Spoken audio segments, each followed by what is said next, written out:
Hello friends, હું ભાવના ચાવડા મારી રસોઈની ચેનલ ભાવનાની રસોઈમાં તમારું સ્વાગત કરું છું.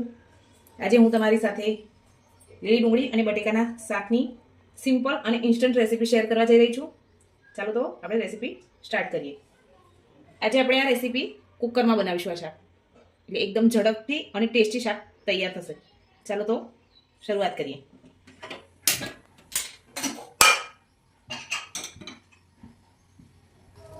કુકર ગરમ થઈ ગયું છે. હવે આમાં તેલ નાખીશું.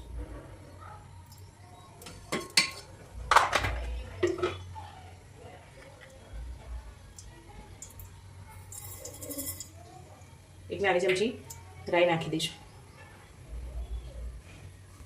રાઈ આપણી સરસ પકડી ગઈ છે. હવે આમાં એક નાની ચમચી હિંગ ઉમેરી દઈશું. એક ઝીણી સમારેલી સૂકી ડુંગળી છે એ એડ કરીશું.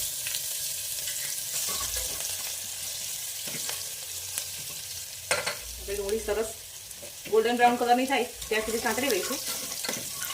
ડુંગળી હવે શેકાઈ ગઈ છે. હવે 8 થી 10 કળી લસણ જે મેં ખાંડી લીધેલી છે એ એડ કરી દઈશું.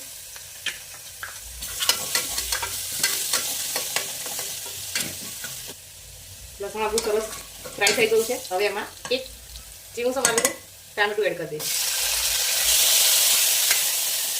ટામેટું સરસ ફ્રાય થઈ ગયું છે. હવે એમાં આપણે સૂકા મસાલા એડ કરીશું.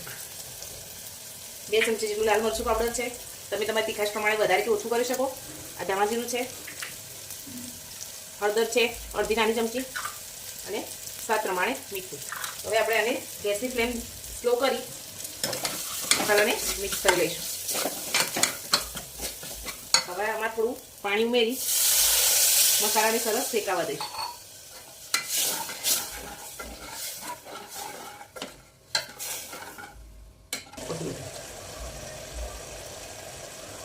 આપણો મસાલો સરસ શેકાઈ ગયો છે.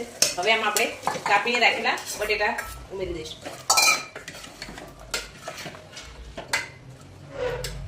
હવે આ સમારીને રાખેલી ડુંગળી ઉમેરી દઈશું.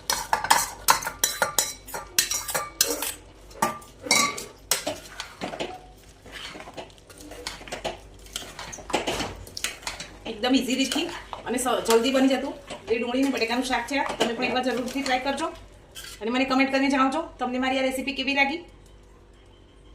થોડીક વાર હવે આપણે આને એમ જ ચડવા દઈશું તેલમાં મસાલા સાથે. પછી કુકરનું ઢાંકણું બંધ કરીશું.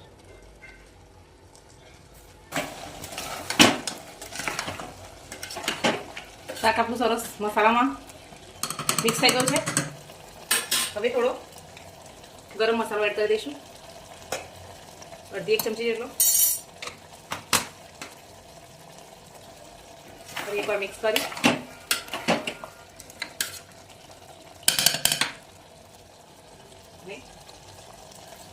અડધા કપ જેટલું પાણી ઉમેરી દઈશું. તમે આમાં કેટલી ગ્રેવી રાખવા માંગો છો એ પ્રમાણે પાણી ઉમેરવું.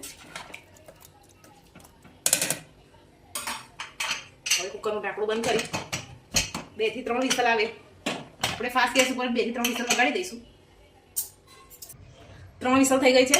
આપણું કુકર પણ ઠંડુ થઈ ગયું છે. હવા પણ નીકળી ગઈ છે. ચાલો ખોલીને એકવાર ચેક કરીએ. તમે જોઈ શકો છો લીલી ડુંગળી અને બટાકાનું રસાવાળું શાક બનીને તૈયાર છે. હવે આપણે આને સર્વિંગ બાઉલમાં કાઢી લઈશું. ફ્રેન્ડ્સ, આપણું લીલી ડુંગળી અને બટેકાનું શાક બનીને તૈયાર છે. તમને મારી આ રેસીપી ગમી હોય તો લાઈક કરજો, શેર કરજો, સબસ્ક્રાઈબ કરજો અને બેલ આઇકન દબાવવાનું ભૂલતા નહીં, જેથી હું નેક્સ્ટ રેસીપીનો વિડીયો અપલોડ કરું તો તરત જ તમને નોટિફિકેશન મળી જાય. અને મારી આ રેસીપી તમે જરૂર એકવાર ટ્રાય કરજો. Thank you.